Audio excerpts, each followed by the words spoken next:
The nuns find themselves expecting, one after another, and the revelation leaves everyone in disbelief. Greetings to all, take pleasure in these soothing moments as you observe. The St. Benedict Monastery, tucked away in a secluded mountainous area of the United States, had long been recognized for its rigorous discipline and steadfast commitment. The nuns devoted their lives wholly to prayer, faithfully following God's commandments, with minimal interaction with the outside world, save for allowed acts of charity. All unfolded in a hallowed sequence until that fateful dawn when the true terror commenced. The sound of the chapel bell echoed, heralding the start of the morning service.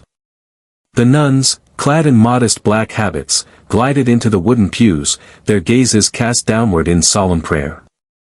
Mother Superior Mary stood before the altar, her expression resolute yet imbued with warmth. Yet, just as she started to recite the prayers, a sudden gasp shattered the stillness. Sister Lucy, just 22 years of age, unexpectedly fell to the ground. The whole monastery was engulfed in disbelief. Lucy. In a flurry of urgency, Sister Agnes hurried to her aid, her heart racing with concern. Lucy appeared ghostly, her breathing heavy, one hand pressed against her abdomen as if suffering. The remaining nuns whispered nervously, with a few hurrying away to find assistance. Mother Superior Mary swiftly advanced, her expression marked by concern. Bring her to the infirmary right away. Sister Anna and Sister Teresa swiftly came to Lucy's aid, leading her away while the other nuns murmured their worries. A palpable tension hung in the air, as an unspoken understanding settled among them. Something was amiss, yet silence reigned supreme. 30 minutes later, Dr. Raymond, the doctor called to the monastery, stepped out of the infirmary. He was a seasoned physician, well versed in the intricacies of collaborating with churches and monasteries over the years. Yet today, his expression was pale, as though he struggled to accept the words he was on the verge of uttering. Mother Superior Raymond paused for a moment, then spoke in a softer tone. Lucy exhibits indications of being pregnant. Mary stood still. That can't be done. Her voice was deliberate, and her gaze became icy. Such a transgression could not possibly have been carried out by anyone within these sacred walls. I believe that as well, Raymond sighed, brushing the sweat from his brow. Yet, the indications are unmistakable. Her abdomen has a subtle bulge, and she shows signs that align with being pregnant. The atmosphere in the room felt as if it had turned to ice. We need to scrutinize every one of the nuns, Raymond persisted. Mother Superior Mary held her silence for an extended moment before eventually giving a subtle nod. The news regarding Lucy circulated rapidly. As the other nuns faced their examinations, the findings that emerged were even more startling. Not just Lucy, but at least 5 additional nuns exhibited similar signs. Mother Superior Mary experienced a sensation akin to being ensnared in a haunting dream. These innocent young women, wholly devoted to their faith and service, how could they possibly find themselves in such a situation? No soul had ever crossed the threshold of the monastery. This was unachievable. And yet, it had come to pass. Beyond the monastery's walls, whispers circulated. Whispers among the villagers spoke of peculiar happenings within the monastery. Whispers started to circulate. Some asserted that the monastery was under a dark curse, while others, with a more sinister intent, hinted at the nuns having engaged in serious transgressions. The scandal quickly caught the attention of Bishop Gregory. Gregory exuded strength, his expression serious and his gaze intense. He took great pride in maintaining the sanctity and integrity of the church, yet he was equally recognized as a staunch traditionalist who had no patience for any form of scandal. Upon receiving the news from St. Benedict Monastery, he swiftly convened an emergency meeting. This situation is completely intolerable. His voice resonated throughout the cathedral. We must not permit a scandal of this nature to tarnish the reputation of the church. A young priest, Father Alphonse, cautiously voiced his thoughts. However, Your Excellency, the complete narrative remains unclear to us. It seems there may be an intriguing element at work in this situation. Gregory squinted, his gaze sharp and focused. There is nothing out of the ordinary, except that these nuns have forsaken their vows. However, if they are indeed innocent. That doesn't exist, Gregory interjected. We shall proceed to the monastery without delay. Should anyone be found culpable, they shall receive the appropriate consequences. After several hours, a line of carriages made their way to St. Benedict Monastery. As Gregory and his senior clergy emerged, the air thickened with tension. The nuns formed a solemn line in the monastery courtyard, their heads lowered in trepidation. Mother Superior Mary stepped forward to welcome them, her exterior calm and collected, while a storm of emotions churned within her. "Welcome, Your Excellency," she said with a calm and deliberate voice. "I believe you are here to reveal the reality." Gregory surveyed the assembly of quaking nuns. "The reality is evident, Mother Mary. At this point, all that is left is the verdict." In just a single day, the news of the scandal at St. Benedict Monastery had circulated across the whole region. Beyond the monastery gates, a crowd started to assemble. Initially, they merely exchanged inquisitive looks, but before long, the whispers escalated into murmurs, and then transformed into a simmering rage. A man cried out, "They are sinners. The truth will ultimately prevail, and those who deceive will face the consequences."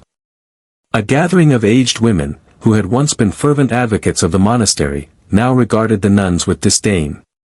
"We placed our faith in them, and now they have brought shame upon the Lord." The initial projectile struck the monastery gates. Mother Superior Mary stood on the balcony, her eyes fixed on the onset of the impending chaos. The gates of St. Benedict Monastery stood resolutely closed, yet beyond them, the crowd's cries echoed relentlessly. Small stones were thrown against the wooden gates, creating a relentless thud that felt both jarring and foreboding. Endless curses and accusations echoed through the air. Within the confines of the room, the air thickened with tension as Bishop Gregory solemnly decreed the isolation of all the nuns under suspicion. Effective immediately, no one may exit the monastery. His voice carried an icy chill. "It is essential that we reveal the truth." Mother Superior Mary stood before the bishop, her hands clutching the hem of her dark robe with a firm resolve. "Your Excellency, I sense that something is amiss." Her voice was steady yet determined. "We have done nothing wrong. This is beyond what my nuns could have accomplished." Gregory wore a sly grin. "Unthinkable. Then where did these signs of pregnancy originate, Mother Mary?" Mary fell into a hush, for even she found herself at a loss for words. "Start to scrutinize each and every one of them anew." Gregory faced Dr. Raymond. "This time, everyone will be acknowledged." A large hall was filled with nuns, all summoned to undergo medical examinations, closely observed by Gregory and a cadre of senior priests. Some quaked, attempting to find solace in prayer, yet were abruptly ordered to hush. "Why must we suffer through this indignity?" Sister Anna, a venerable nun, stood at the brink of tears. "We are innocent," Sister Teresa said, taking her hand in a gesture of comfort. Yet, there was no one to hear. One by one, they were ushered into the examination room. The youngest nun, Sister Helen, barely 20, was so overwhelmed with fear that she collapsed when the doctor reached for her hand. Sister Beatrice wept bitterly, overwhelmed by the questions posed to her regarding a matter that eluded her comprehension. "Proclaim the truth, and forgiveness shall follow," an aged cleric advised. "Yet, I find myself in a position where I have committed no wrongdoing." Beatrice wept. Gregory folded his arms, watching intently from afar. Each appeal from the nuns only deepened his conviction that they were concealing something. Following an extensive period of assessment, it was determined that 12 nuns exhibited signs of pregnancy. As the news spread beyond the confines of the town, the fury of the townspeople surged to an all-time high. Before the monastery gates, a throng of individuals assembled, brandishing banners adorned with chilling allegations. "Transgressors of the divine. We have been misled. Traitors to belief." Some hurled putrid eggs at the gates, while others brandished torches, menacingly poised to ignite the monastery. A man bellowed, "They have desecrated the church. Let them come forth. We call for justice." Within the chapel's embrace, the nuns gathered closely, their tears flowing without restraint. Mother Superior Mary stood before the statue of Christ, her heart weighed down with sorrow. She had endeavored to shield them, yet now, the monastery had ceased to be a sanctuary. As the crowd became increasingly unruly, Gregory took a decisive and merciless action. By admitting the truth, you might find that the consequences are less severe. He surveyed the nuns with an intense scrutiny. A sheet of paper lay in front of them. "Please provide your signature here. Admit to your transgressions." Sister Isabella, a soft-spoken and serene nun, was overcome with emotion and wept. "However, we acted without fault." Gregory let out a weary sigh, gesturing to another priest nearby. "Those who decline to sign will face permanent expulsion from the church." This menace targeted the deepest dread of the nuns. A few started to falter. Sister Agnes, quivering, grasped the pen, her tears marking the paper. "Refrain from signing." Mother Superior Mary stepped in. However, the moment had passed. Some nuns, driven by fear, despair, and the dread of exclusion, affixed their signatures. The remaining individuals, still uncommitted, started to succumb to a wave of intense anxiety. The darkness enveloped the world, yet slumber eluded everyone. The nuns remained confined within their chambers, strictly prohibited from venturing outdoors. Mother Superior Mary, who had guided the monastery for more than 2 decades, had never experienced such a sense of helplessness. In the shadows, a faint sound of weeping reached her ears. "I'm filled with fear." She pivoted gracefully. Sister Helen, the youngest of the group, stood there, still quaking from the day's occurrences. "What will become of us, Mother Mary?" she murmured, her voice trembling. Mother Superior remained silent. She remained silent. For the first time in her life, she sensed a profound disillusionment with the concept of justice. As the nuns wallowed in their sorrow, Gregory and his companions reveled in their contentment. "Everything is unfolding just as intended," Gregory smiled. "Before long, we shall purge this monastery of deceitful souls." A cleric next to him inclined his head in agreement. "The community stands with you." The credibility of those nuns has faded completely. Gregory savored a sip of wine, his eyes fixed on the firmly closed gates of the monastery. He had grasped total dominance with just one more move. Yet, amidst the profound shadows, a faint light of hope continued to shine. Mother Superior Mary still had one final journey ahead of her. She sat in silence, crafting a letter with precision, sealing it meticulously in an envelope before passing it to Sister Anna, the sole nun permitted to venture out. She whispered, "Deliver this to Father John." Sister Anna quivered. "Do you believe he has the ability to assist us?" Mary felt uncertain. Yet, she felt compelled to make the attempt. For if she failed to act, the St. Benedict monastery would bear the weight of a sin that was never theirs to carry. Beyond the monastery, the throng swelled with each passing moment. The cries and expletives continued unabated. The monastery gate trembled fiercely, as though it were on the brink of collapse. Flames flickered in the darkness, casting light upon the intense expressions. In the depths of the monastery, the air hung thick with an unshakable weight, creating an atmosphere that felt more suffocating than ever before. The nuns found themselves confined to their quarters, with no permission to step outside. Mother Superior Mary found herself devoid of her power, as all matters now rested solely in the hands of Bishop Gregory.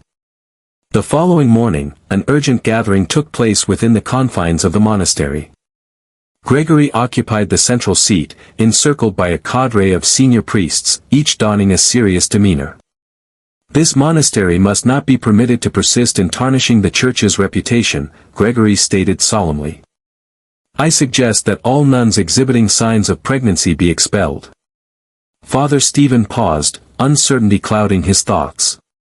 However, might there have been an error in the assessment? Gregory squinted, his expression revealing unmistakable dissatisfaction. An error. Each of the 12 exhibits identical symptoms. What additional evidence do you require? Father Stephen sealed his lips, refraining from uttering another word. Another clergyman, Father Vincent, interjected. I concur. Immediate action is essential to preserve the Church's reputation. Gregory beamed with contentment. Then it is settled, he proclaimed. Everyone found at fault will face expulsion. As word of this decision circulated, the crowd outside became increasingly enraged. Candles flickered to life as banners unfurled, bearing chilling messages that sent shivers down the spine. Remove them all. This monastery has lost its divine connection. They are deceivers. The relentless banging on the gates intensified. Within the confines, the nuns quaked. Some murmured fervent prayers, their voices barely above a whisper, while others shed tears quietly, gripped by fear. Sister Beatrice whispered, "We're going to perish in this place." Sister Isabella embraced her with warmth. "We will not be forsaken." Yet, as she uttered those words, doubt lingered in her mind about their truth. On that fateful night, a tragedy unfolded. Sister Helen, the youngest among them, could no longer withstand the mounting pressure. "We are left with no options." Her voice trembled. "They are going to end our lives." Sister Teresa endeavored to offer her comfort. "Absolutely not. A solution will be discovered." However, the moment had passed. With a sudden burst of energy, Helen propelled herself forward, her forehead striking the unforgiving stone wall, and she crumpled to the ground. "Helen!" The nuns cried out, hurrying to pursue her. Crimson droplets seeped from Helen's brow. Her vision became hazy. Mother Superior Mary remained motionless, her cheeks glistening with tears. "Dear God, we must put an end to this." Upon hearing the news about Helen, Gregory displayed a complete lack of sympathy. That was her decision, he stated with an icy demeanor. Father Alphonse, the most junior member of the council, found it increasingly difficult to hold back his emotions. "Can you not recognize that something is profoundly amiss? A nun ended her life due to this oppression." Gregory cast him a piercing, cutting look. "She lacks strength. And the vulnerable find no sanctuary within the Church." Alphonse's fists tightened, yet he refrained from uttering another word. The sisters found themselves confined in solitude. Shortly after, a fresh directive was released. All the nuns displaying signs of pregnancy were isolated in a separate room, prohibited from any form of communication with others. The door remained securely fastened. Shadows enveloped them completely. Sister Agnes murmured, "They're treating us as if we were criminals." Sister Anna pressed her lips together, a hint of tension in her expression. "We bear no blame." Yet, no one paid attention. In the face of such adversity, Mother Superior Mary remained resolute and unwavering. She understood that there was but one individual capable of assisting them, Father John. But how could she get to him? As darkness enveloped the world, she beckoned Sister Anna to come closer. "Are you still permitted to go outside?" Anna gave a slight nod. "Deliver this letter to Father John. Keep yourself hidden from view." Sister Anna grasped the letter, a sense of dread coiling within her chest. If she were caught, they would endure harsh consequences. Yet, they found themselves with no alternative.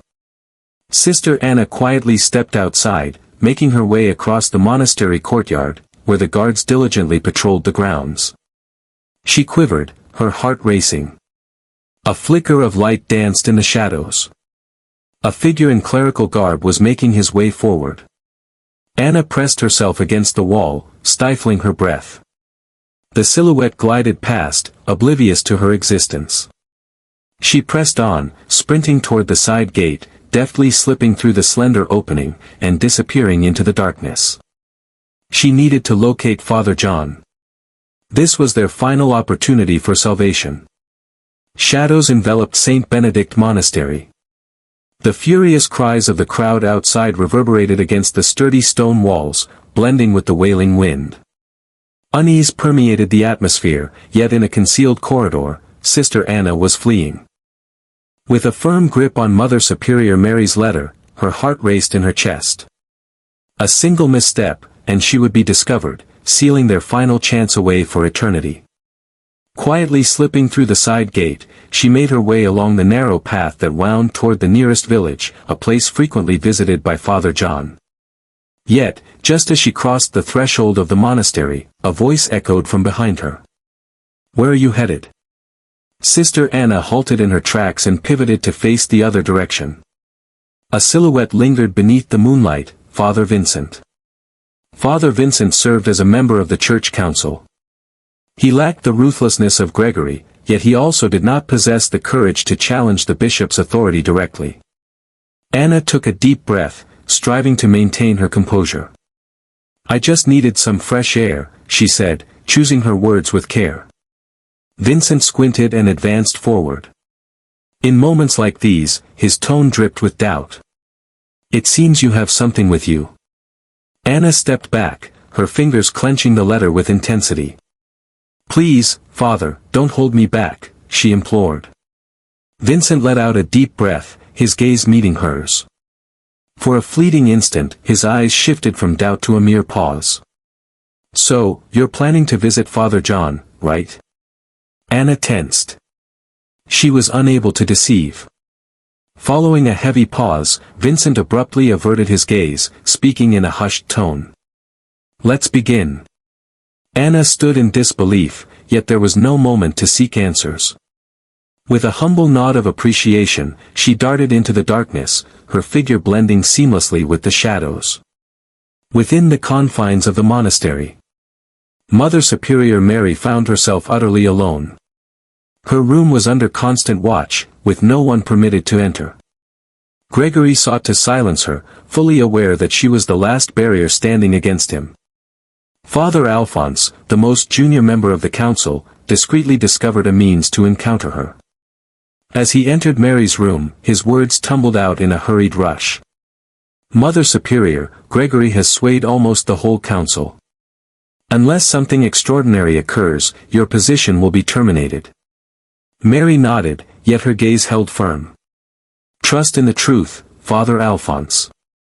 Justice still breathes on." Alphonse sealed his lips, a hint of unspoken words lingering in the air, yet ultimately, he departed without a sound. The following day, during a public assembly at the monastery, Gregory formally condemned Mary before the gathered nuns and priests. Positioned on the raised platform, his voice cut through the air like a finely honed edge. "The lack of strong guidance from Mother Superior Mary has led to disorder within this monastery." Mary stood before the crowd, her demeanor steady and unruffled. She asserted with conviction that her nuns had done nothing wrong. Gregory let out a derisive laugh. "Then tell me, Mother Mary, why do they all exhibit signs of pregnancy? Could you clarify that for me?" Mary chose to stay quiet. She lacked evidence, yet an unsettling certainty gnawed at her, whispering that something was profoundly amiss. "If there is any honor remaining within you," Gregory continued, "you will acknowledge your failure and depart from this monastery." The nuns shed quiet tears, yet none found the courage to voice their thoughts. The reality was that Gregory had come close to victory. Within the confines of the monastery, a few nuns started to falter. Sister Teresa murmured softly to Sister Beatrice. "What if Bishop Gregory is correct?" Beatrice's eyes grew large with surprise. "What do you mean?" "Well, if a nun had indeed broken her vows, then perhaps." Beatrice clasped Teresa's hand firmly. "Pay attention to what I have to say. Do not allow yourself to be misled. This is not our responsibility."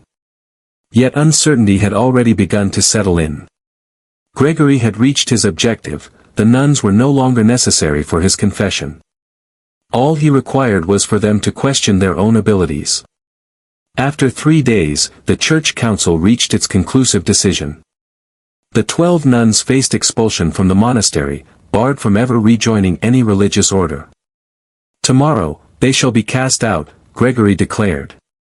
Some nuns wept openly, others fell to their knees in prayer, yet nothing could alter the course of events.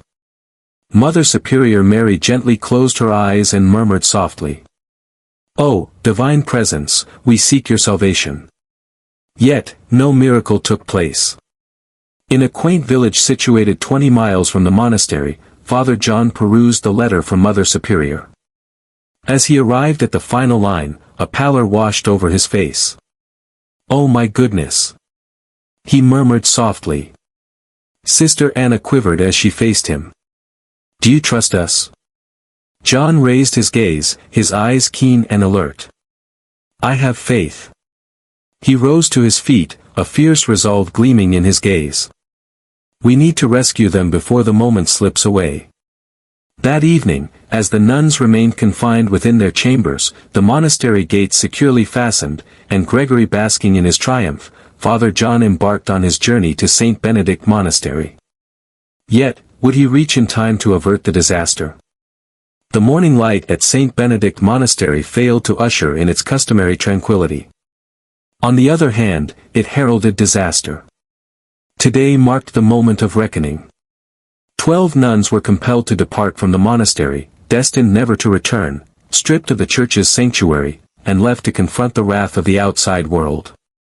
They found themselves in a desolate situation, devoid of refuge and lacking any guardians, and to make matters worse, their dignity had been utterly crushed. The chapel bells rang out, not summoning the faithful to prayer, but heralding the grim fate awaiting the honor of these innocent nuns. Bishop Gregory stood at the monastery gate, hands clasped with authority, gazing down at those being led away. "You have turned your back on God, turned your back on the Church," his voice echoed fiercely. "The moment has arrived for you to face the consequences." Mother Superior Mary was compelled to observe, even after exhausting all her efforts to prevent this outcome.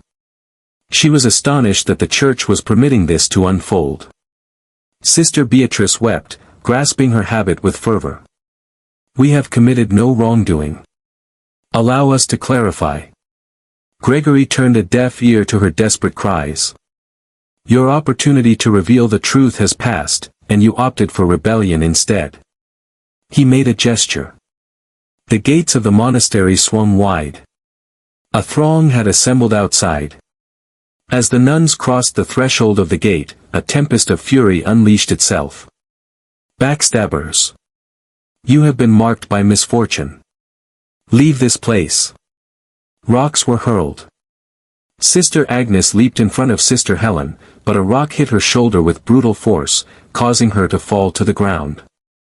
Mother Superior Mary rushed ahead, protecting her sisters. "Halt! They are pure of heart." Yet, no one paid attention.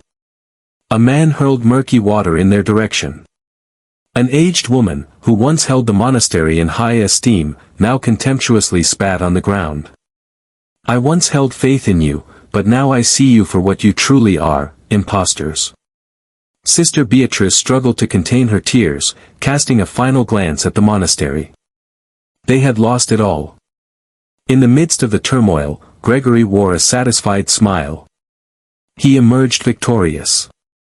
He eliminated those who obstructed him, demonstrated his strength, and seized total command of the monastery. Father Alphonse, the sole individual bold enough to confront him, remained motionless. "Is there truly no sense of shame within you?" he murmured. Gregory shot him a disdainful look and scoffed. "Disgrace! I have just preserved the dignity of the Church." Amidst the shadows of hopelessness, a silhouette emerged on the horizon. Father John had made his entrance. Sister Anna, having braved all odds to bring him the letter, leaned against the gate, her eyes shimmering with hope. But would he arrive in time to prevent this disaster? John advanced confidently toward the throng, yet Gregory's soldiers stood resolutely in his path. "I must speak with the bishop at once," he insisted. Yet the soldiers remained still. John found himself halted at the gate, witnessing the innocent nuns being expelled from the monastery as if they were criminals. 12 nuns found themselves abandoned on the streets, left vulnerable and unprotected. Gregory commanded the monastery gates to be closed, as though obliterating their very presence from reality. Sister Helen quaked, her gaze brimming with fear. Where shall we venture? Mother Superior Mary grasped her hand firmly, even as uncertainty swirled within her. I'm uncertain, yet I will remain by your side. They started their journey, feeling the scornful stares of the villagers upon them. Despite the obstacles, John persevered. He gazed fixedly at the firmly shut monastery gate, then shifted his attention to the soldiers. This is an error. His voice carried a quiet strength, resonating with command. Silence hung in the air, yet a few of the soldiers started to show signs of uncertainty.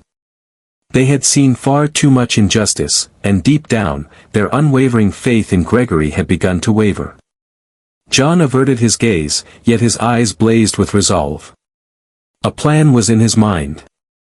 Mother Superior Mary and the nuns journeyed in silence for hours, each step echoing the weight of their thoughts. As darkness enveloped the land, they stumbled upon a quaint forest on the outskirts of the village. We'll rest here for the night, Mary remarked. Sister Agnes embraced Sister Helen tightly, both trembling from the chill in the air. Sister Beatrice gazed upward, her cheeks glistening with unspoken sorrow. All was gone. Yet, they remained together. Meanwhile, within the monastery's walls, Gregory felt a sense of certainty that the ordeal had come to an end. He settled into his chair, filling a glass with wine, relishing the taste of triumph. Little did he realize that in just a matter of days, a chilling revelation awaited him. A biting wind coursed through the woods where the 12 nuns sought shelter. They gathered closely, wrapping themselves in their meager garments, yet the cold of the night paled in comparison to the suffering and shame they faced. Sister Beatrice wrapped her arms around herself, striving to hold on to warmth, yet her voice quivered nonetheless. This way of living cannot continue indefinitely. Mother Superior Mary gazed at her devoted nuns. The expressions that once radiated belief now appeared vacant, bewildered, and filled with fear.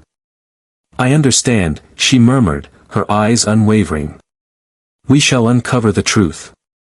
Yet she was acutely aware that, absent a miracle, their opportunity to return to the monastery would remain forever out of reach. In the quiet confines of a modest church nestled in the nearby village, Father John hurriedly turned the pages of an ancient medical tome. He flipped through the pages with unwavering concentration. Sister Anna positioned herself opposite him, her hands tightly intertwined. Have you discovered anything? John took his time before responding. He flipped to the next page, then abruptly paused. His eyes grew large with surprise. Here it is. Anna inched nearer. What did you discover? John inscribed a line of text on the page. The symptoms experienced by the nuns do not automatically indicate pregnancy. Anna's eyes grew wide. So, what does that imply? John inhaled deeply, his voice dropping to a softer tone. They might stem from a synthetic hormone. Anna stood still, her heart racing. Are you suggesting that someone intentionally poisoned them? John gave a slow, deliberate nod. It is essential that we take a closer look at the test samples, however, I am convinced that there is a hidden agenda at play. That very night, Father John clandestinely convened with a physician he held in high regard, Dr. Emile Grant, a man of integrity who remained untouched by the church's sway. Emile meticulously examined the symptoms of the nuns once more. After a moment of profound contemplation, he raised his gaze, his demeanor serious. You were correct, Father. These indications do not suggest a natural pregnancy. John experienced a shiver coursing down his spine. Is it possible? Emile gave a slow nod. To uncover potential evidence, we should analyze their blood, but I require a blood sample from at least one of the nuns. Within the depths of the forest, Mother Superior Mary absorbed Father John's words while Sister Anna shared them. She squinted, her heart weighed down. If they had genuinely been poisoned, who could have been responsible? What is the intention behind this? Yet, at this moment, the paramount task was to unveil the truth. I will go, Mary stated with conviction. Sister Agnes inhaled sharply. Mother. But what if they take you prisoner? If I don't go, we will never find our justice. Father John discreetly orchestrated a plan for Mary to enter the village, safeguarded by the townsfolk who remained loyal to the monastery's ideals. They enveloped her in a heavy cloak, hiding her attire from view. Before departing, Mary grasped her nun's hands firmly. "Keep me in your thoughts." Sister Beatrice wept, holding her close. "Wishing you divine protection." Mary gave a slight nod before she turned and stepped into the shadows. Within the confines of the monastery, Gregory found himself increasingly wary, sensing that an unseen adversary was plotting against him. It appears that there is still a submission outstanding. He fixed his gaze on Father Alphonse, the sole individual bold enough to stand against him. "Is there something you'd like to share with me?" Alphonse held his tongue, yet deep inside, a flame had started to ignite. As Mary stepped into Emil's house, her heart raced with an intensity she had never experienced before. The doctor regarded her with a solemn expression before motioning for her to step inside. "A blood sample is required." Mary inclined her head and reached out her arm. As the needle broke through her skin, she shut her eyes and whispered a prayer. She understood that if this came to light, there would be no opportunity for redemption. Within the confines of the monastery, an unsettling sensation washed over Gregory. "Locate Mary without delay." His troops fanned out, scouring the area for her presence. Yet, when they arrived at the forest, she had vanished. 3 days later, the results of the blood test came in. Father John grasped the paper with quivering hands. Dr. Emile inhaled deeply, his tone laden with gravity. "They are all not expecting." Sister Anna's jaw dropped in astonishment. "So, what symptoms are we talking about?" A hormone was introduced into their bodies, either through food or water, leading to these effects. John experienced a chilling sensation coursing through him. This was done intentionally by someone. They were fully aware of the mastermind orchestrating everything. As Father John perused the results, a chilling notion surged through his thoughts. He gazed up at Sister Anna, his voice softening. Gregory orchestrated every detail to seize power over the monastery. Anna inhaled sharply.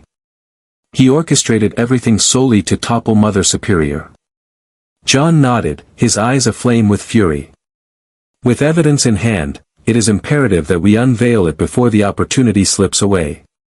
As John readied himself to head back to the monastery, a villager hurried towards him. "They are on your trail." John leaped up from his seat. Outside, the Knights of Gregory had come, encircling the village. The clock was ticking away. The Knights of Bishop Gregory had encircled the village. Through the window of Father John's room, the flickering torches cast a glow on the soldier's armor, shimmering against the backdrop of the dark night. Sister Anna quivered, gripping the hem of her robe tightly. They arrived with astonishing speed. Father John gazed at the blood test results spread before him, a growing sense of urgency swelling within his chest. "We must depart at once. If we are taken, the reality will be lost to time."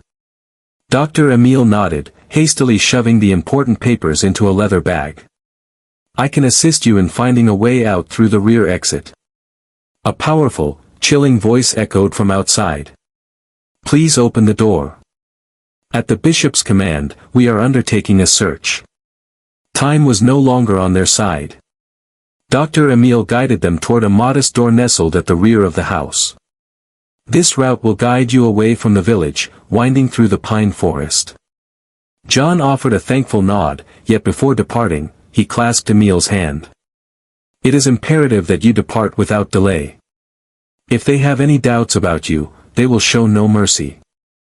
Emile knitted his brow, yet he grasped the true peril at hand. "I shall proceed to the south. Exercise caution, Father John." Further words were not an option. John and Sister Anna swiftly navigated the garden, disappearing into the shadows. As they vanished, the front door burst apart. The night raged within, their gazes brimming with threat. "Dr. Emile, do you have anyone hidden away?" Emile maintained his calm, even as his heart raced uncontrollably. "I am just a physician. What brings you to seek me out?" The commander squinted, surveying the room, yet there was no trace of John or Anna. They had managed to slip away at the last possible moment. At the forest's edge, Mother Superior Mary and the nuns stayed concealed. Silence enveloped the room. The frigid breeze whispered among the branches, intertwining with their hushed supplications. Sister Beatrice nestled close to Sister Helen, murmuring softly, "How much longer can we endure this relentless chase?" Mary chose to stay quiet. She understood that they couldn't remain hidden indefinitely, yet going back would entail being caught or facing something far more dire. Out of nowhere, footsteps resonated in the distance. All were on edge, poised to escape. Suddenly, a voice that felt all too familiar rang out. "Oh, Mother Mary! I come bearing news."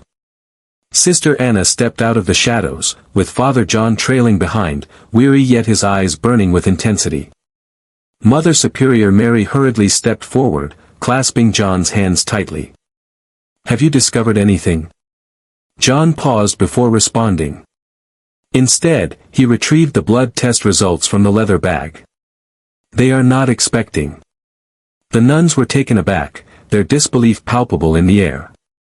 But what was the reason behind those symptoms? Sister Agnes faltered in her speech. John clenched the paper, his tone somber.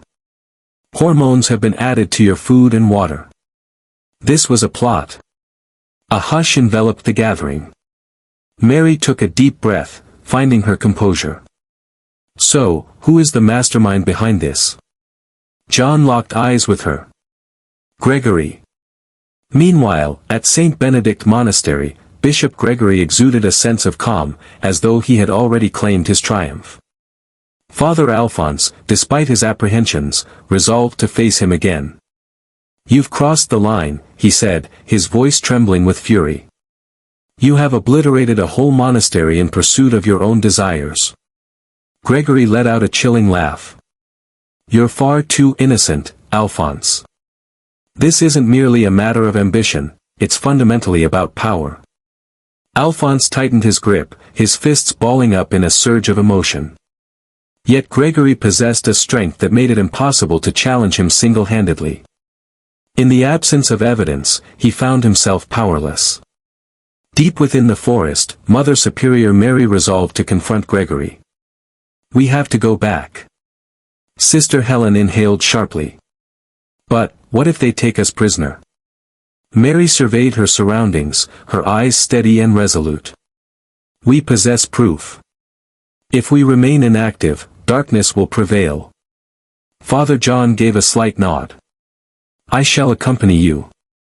They had fortified their resolve for the ultimate confrontation.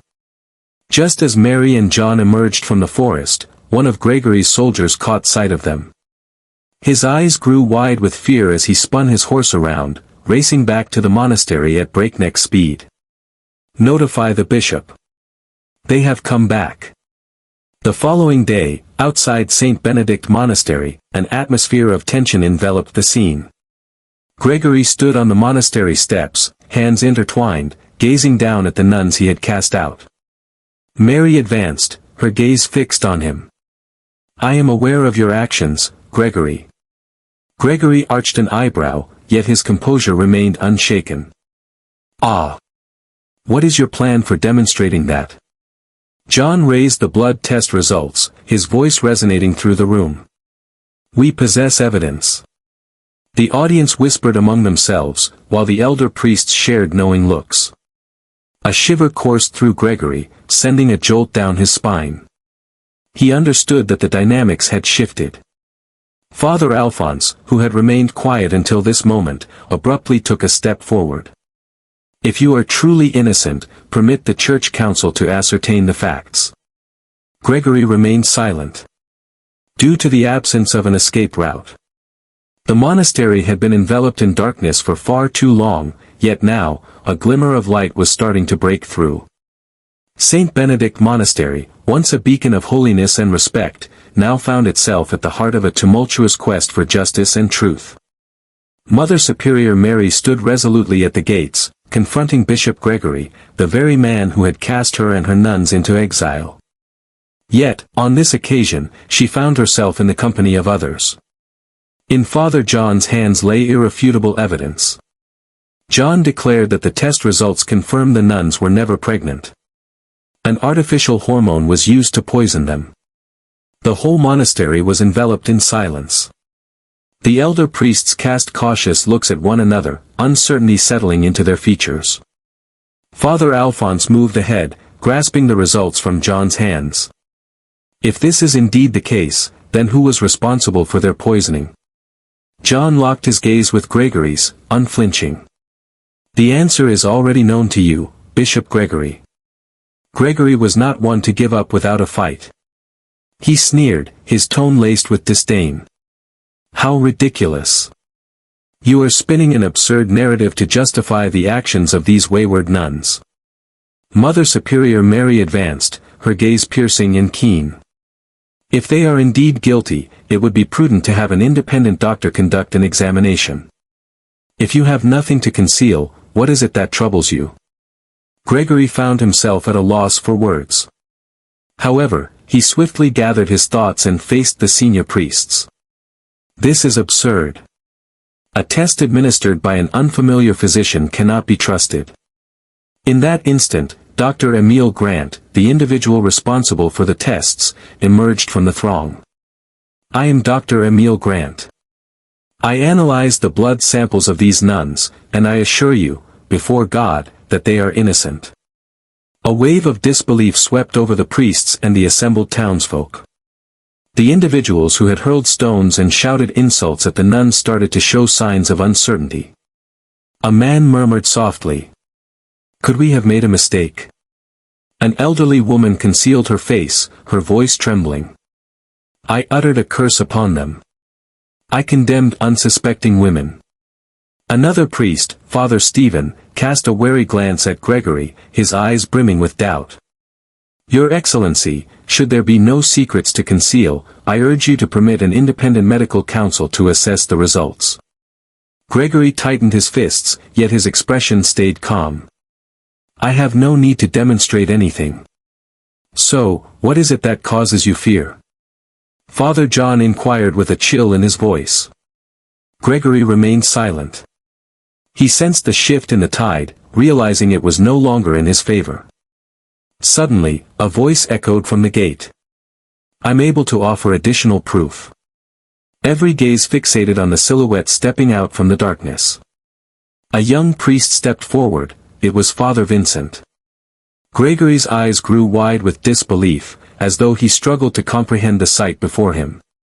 You, he snarled. Vincent approached, extracting a petite notebook and lifting it aloft. This is the account of a physician who collaborated with Gregory. It meticulously outlines his directive to incorporate hormones into the food supply of the monastery. A wave of disbelief washed over the audience. Mother Superior Mary sensed her heart racing within her chest. Gregory stepped back, his complexion draining of color. You're deceiving me, he bellowed. Yet Vincent remained resolute. Examine the signature within, and the truth will be revealed to you. Father Alphonse grasped the notebook, his eyes growing wide at the sight of the official church seal. This is genuine proof. At this moment, even the priests who had aligned themselves with Gregory could no longer conceal their amazement. As he witnessed the world crumbling around him, Gregory realized that his time had come to leave. He pivoted and dashed away, seeking to break free through the monastery's rear entrance. However, the moment had passed. The individuals who had previously stood by his side were now filled with fury. A figure emerged, obstructing his way. There will be no simple way out for you. A crowd closed in around him, the very individuals who had once placed their faith in him now regarded him as a betrayer. A rock was thrown in his direction, followed by another. Gregory collapsed onto the ground, pushed and swearing. The knights of the church charged in to take action, but it was already too late. Gregory had lost all his influence.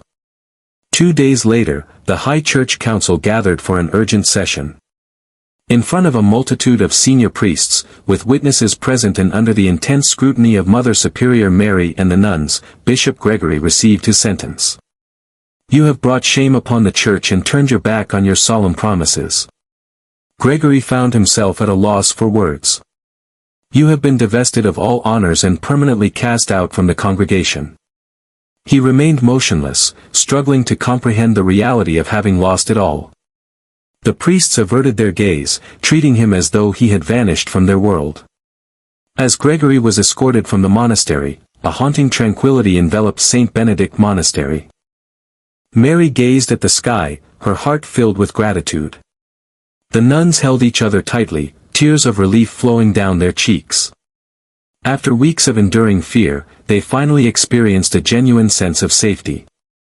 Yet, the paramount endeavor remained incomplete, the monastery awaited restoration, and their honor yearned for full redemption. Their tale was far from finished. Bishop Gregory was forcibly removed from St. Benedict Monastery, his eyes brimming with a mix of panic and fury. He had never envisioned himself in such a predicament, forsaken by the very institution he had dedicated himself to, divested of his honors, and exiled as a betrayer. The crowd outside had swelled, their murmurs and whispers reverberating through the monastery. A man directed an accusatory finger at Gregory, his voice laced with fury. He misled every one of us. A woman shook her head, her eyes glistening with unshed tears. We had faith in him, yet he turned out to be nothing more than a beast. Stones soared through the air, hurtling toward Gregory in a manner reminiscent of the past, when they had targeted the defenseless nuns. He cried out in anguish. Halt!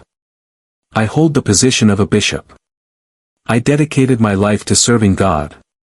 Yet, faith in his words had faded away. The knights of the Church intervened, protecting Gregory from the throng not out of a desire to save him, but rather to expedite his removal, erasing his influence for good. The senior priest pronounced the ultimate judgment. Bishop Gregory, you are hereby stripped of all ranks and prohibited from entering any monastery throughout the entire territory. Effective immediately, you are no longer associated with the Church. Gregory fell to his knees, his lips quivering. This is not possible. Yet, this was the reality.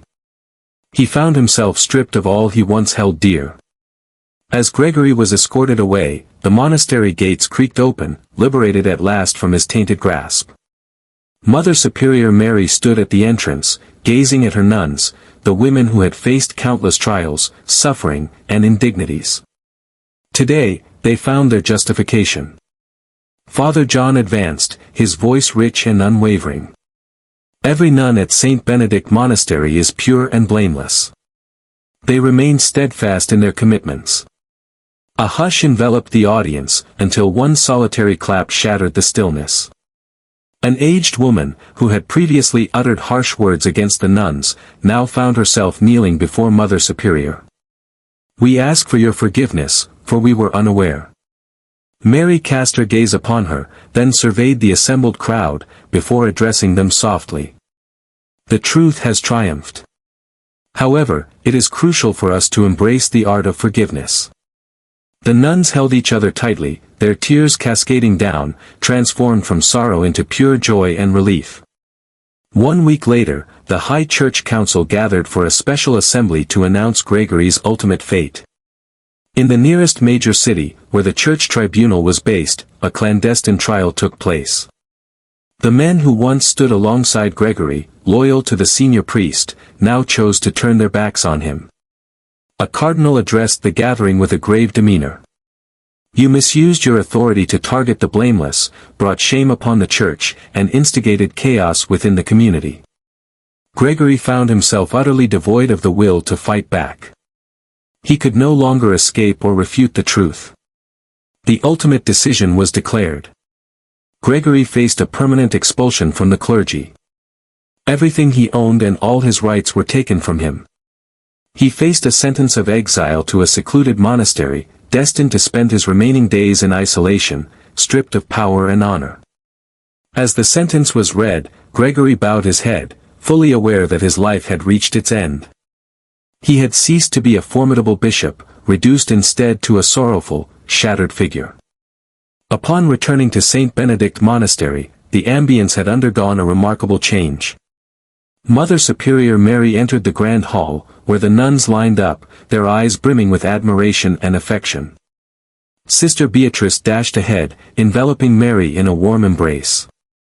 "We have returned to our sanctuary once more." Mary beamed with joy.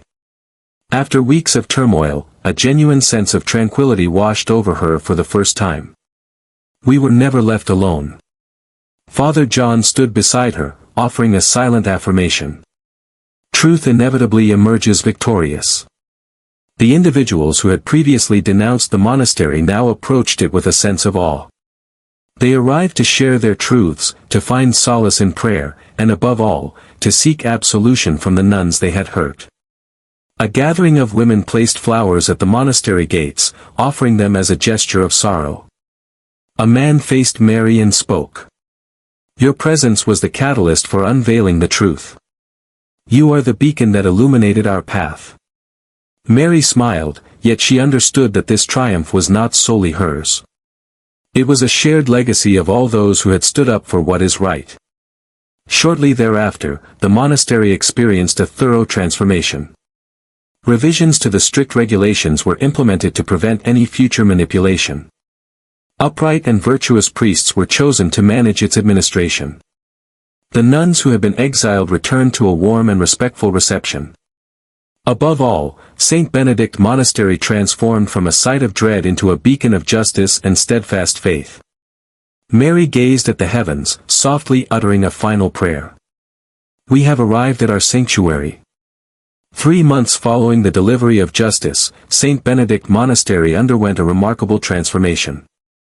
Once a location shrouded in darkness, fear, and oppression, it had now transformed into a symbol of truth and resilience. The nuns resumed their everyday routines, yet the haunting memories of the ordeal they had faced lingered in their minds. A special ceremony took place today at the monastery, attracting hundreds of attendees from far and wide. A mass of gratitude to honor the return of the nuns, to proclaim the victory of justice, and to affirm that the errors of the past shall not be repeated. Mother Superior Mary stood before the altar, adorned in her most reverent habit. Her hands quivered ever so slightly as she gazed upon the multitude assembled before her. The elder priests, the townsfolk, and the nuns who had been unjustly cast out all gathered in solidarity. Father John advanced, his voice echoing throughout the church. "Today, we gather to express our gratitude for the divine guidance that has led us back to the truth." A resounding amen filled the air, reverberating through the gathered assembly. John faced Mother Superior, his gaze brimming with profound reverence. "Your bravery has brought us all together in this moment." Cheers filled the air, yet Mary just responded with a modest grin. "Our belief illuminated the truth." She turned to gaze at her nuns, the women who had once been cast aside but now stood proudly, their heads held high. After Gregory's exile, significant reforms were put into place by the Church. A new oversight council was formed to ensure that no one could misuse power as Gregory had done. Trustworthy figures such as Father John, Father Alphonse, and Father Vincent were given the responsibility of safeguarding the monastery. The nuns gained greater independence, free from the constraints of oppressive oversight. Their honor had been completely restored, which was the most significant outcome. While many shied away from confronting their past errors, today marked a moment when some chose to stand up and face them. The woman who had once hurled stones at the nuns stepped forward, her eyes glistening with tears. She knelt, her voice quivering with emotion. "We kindly ask for your forgiveness." Sister Beatrice gazed at her, recalling that dreadful day when she and her sisters were expelled like outcasts.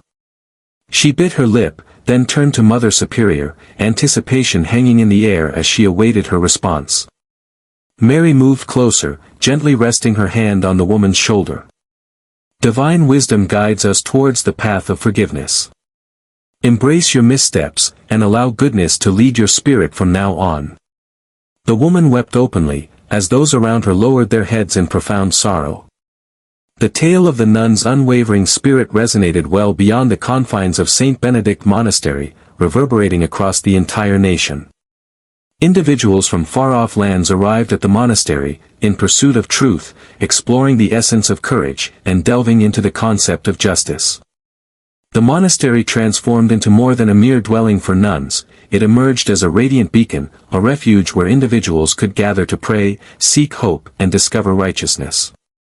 Thanks to the church's backing, the nuns who had been in exile were not just welcomed home but also received compensation for their hardships. They received public acknowledgement of their innocence and were permitted to serve God freely, unburdened by fear or oppression. The more delicate individuals, such as Sister Helen, were given both mental and physical support following their months of hardship. Mother Superior Mary devoted a section of the monastery to supporting oppressed women, offering them a sanctuary. From a site that had almost succumbed to decay, St. Benedict Monastery emerged more resilient than before. Even though Gregory was no longer a topic of open conversation, murmurs about him continued to circulate. In a secluded monastery nestled high in the mountains, Gregory resided in solitude. There is no power. There is no dignity. He had ceased to be a bishop. He was alone, devoid of any admirers, and respect had vanished entirely.